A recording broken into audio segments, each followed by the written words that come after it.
जय हिंद साथियों, मैं समीर आप लोगों का फिर से स्वागत एवं अभिनंदन करते हैं अपने इस YouTube channel study point by Sameer पर। और आज चर्चा का मुख्य बिंदु है संविधान दिवस 2022। तो आप लोग इस वीडियो के साथ अंत तक बने रहिए क्योंकि आज का टॉपिक बहुत ही ज़्यादा महत्वपूर्ण है और इस टॉपिक में हम संविधान की रूपरेखा के बारे में और संविधान निर्माण के समय किन दिक्कतों का सामना करना पड़ा था, इन सारी परिस्थितियों को आज की इस वीडियो में हम बात करेंगे। तो ज़्यादा देर ना करके हम अपनी टॉपिक की शुरुआत करते हैं।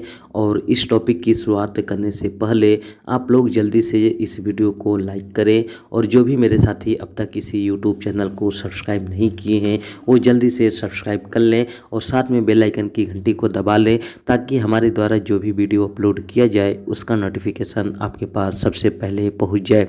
तो चलिए हम अपनी टॉपिक की शुरुआत करते हैं।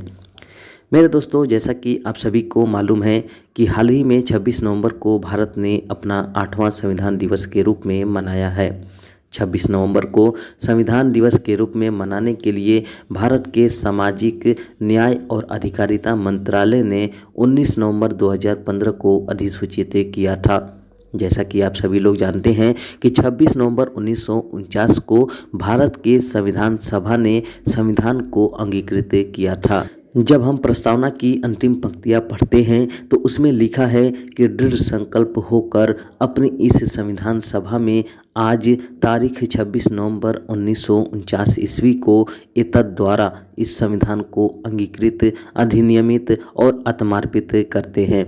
लेकिन संविधान के बारे में ऐसी बहुत सी बातें हैं जो 26 नवंबर 1949 और उसके बाद तक से जुड़ी हुई है और वो जानना हमारे लिए बेहद ही ज़रूरी है।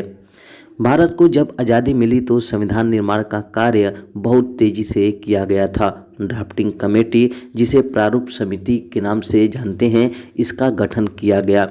लेकिन इससे थोड़ा पहले की बात करें तो सवाल है कि संविधान सभा के गठन के बारे में सबसे पहला विचार किसके मन में आया था। तो ये व्यक्ति थे M.N. राय।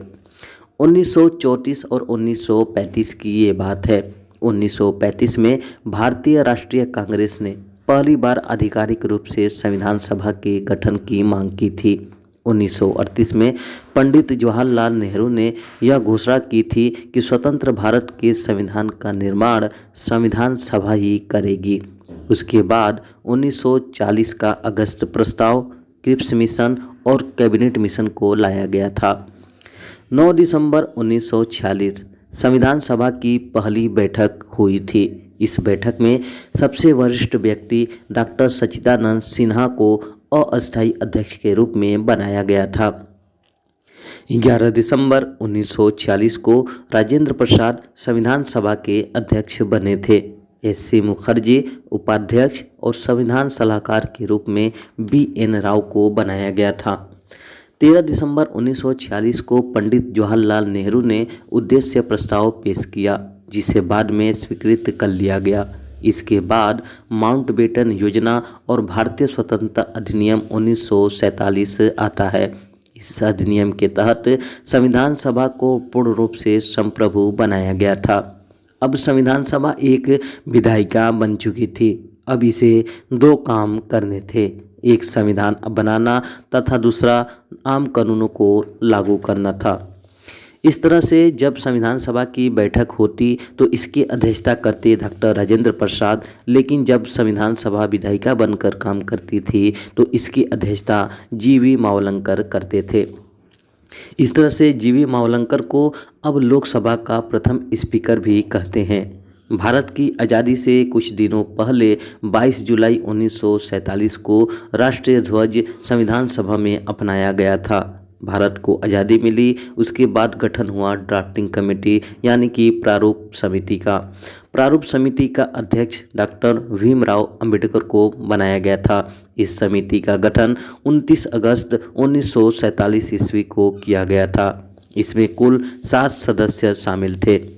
इसके बाद 26 नवंबर 1947 को डॉक्टर भीमराव अंबेडकर ने असेंबली में अपना प्रस्ताव पेश किया था। उस समय असेंबली में कुल 284 सदस्य उपस्थित थे।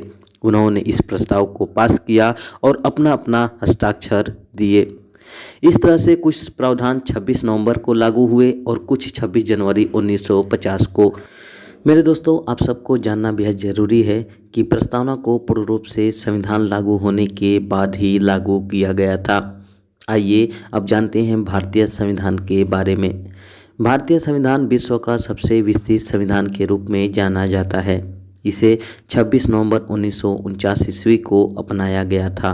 इसे विशेष प्रावधानों के साथ 26 जनवरी 1950 को लागू किया गया। इसमें मूल रूप से एक प्रस्तावना, 395 अनुच्छेद जो 22 भागों में विभक्त है और 8 अनुसूचियाँ शामिल थी। बात करें हम वर्तमान की, तो वर्तमान में एक प्रस्तावना, 470 अनुच्छेद जो 25 भागों में विभाजित है और 12 अनुसूचियाँ शामिल है। इसके निर्माण में 2 वर्ष 11 महीने और 18 दिन का समय लगा था। इसे मूल रूप से अंग्रेजी और हिंदी में लिखा गया है। यह हस्तलिखित है और अब इन्हें संसद के पुस्तकालय में हीलियम में रखा गया था। इसमें एकात्मक विशेषताओं के साथ संघीय प्रणाली भी शामिल है। इसमें सरकार का संसदीय स्वरूप भी निहित है। भारत का संविधान मिश्रित संविधान के रूप में भी जाना जाता है, क्योंकि इस संविधान में कई देशों के संविधान की विशेषताओं को अपनाया गया है। जैसे ब्रिटेन से संसदीय स्वरूप लिया गया, संसद का विशेषाधिकार लिया गया और विधायी प्रक्रिया को ली गई है। बात करें हम अमेरिका की, तो अमेरिका से मूलाधिकार लिए गए और उपराष्ट्रपति का पद लिया गया था, जबकि आयरलैंड से राष्ट्रपति की निर्वाचन पद्धति को ली गई है। फ्रांस से स्वतंत्रता, समानता और बंधुत्व का भाव लिया गया, जबकि ऑस्ट्रेलिया से समवर्ती सूची को ली गई और जर्मनी के संविधान से आपातकाल ली गई है।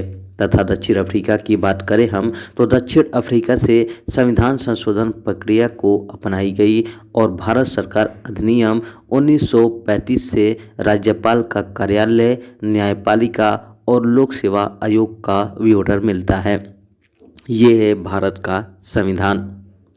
तो आप लोगों को ये वीडियो कैसा लगा? मुझे आशा है कि आप लोगों को ये वीडियो अच्छा और इंटरेस्टिंग रहा होगा।